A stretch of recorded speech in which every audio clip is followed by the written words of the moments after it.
As promised, we promised to bring you our correspondent from Accra, Ghana, who is there for the debt crisis conference, and she joins me live now, Adesewa Odusoga, who is in Accra, Ghana. Adesewa, can you hear me now? Yes, I can hear you, Judith. All right.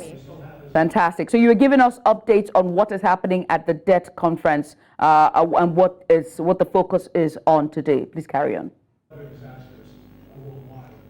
Yes, like I said earlier, the focus of today is on the debt restructuring and then how African leaders must now start to think of the alternative earning or options for them instead of relying on this debt, because it appears that it's the second time the African countries would be going into debt crisis from the last one that was experienced in 1980s. Now, the United States Federal Reserves have increased its interest rate, and this is taking a huge turn, having a huge impact on African countries. 24 out of 55 African countries. This is enormous, and it's just okay. I mean, it makes sense to know that a conference such as this needs to be held at this point in time. Now, when we talk about earnings, Africans' export earnings are much more focused on commodity prices. That's the exportation of raw materials, like you know it. Africa is a continent that is really blessed with natural resources, and this is mostly exported into raw forms. Like we have in Nigeria. Nigeria exports its crude oil in raw forms and then imports the refined product.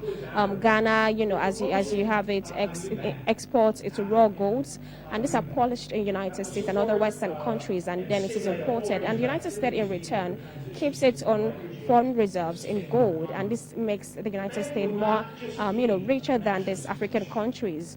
It's almost impossible to think that Ghana, which is the primary source of this gold product, are even not as rich as the United States, where this gold exported in raw form. So the basic deliberations of speakers here are that Africa must stop or start to rethink of industrializing its economy. Not exporting, basing its economy on commodity prices, which are controlled and determined by these Western countries.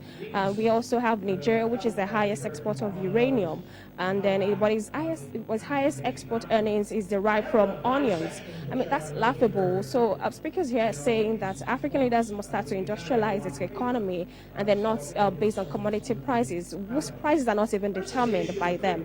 Also, issues around the global financial bodies like the International Monetary Fund are also raised here. They said that the IMF is being biased with the way it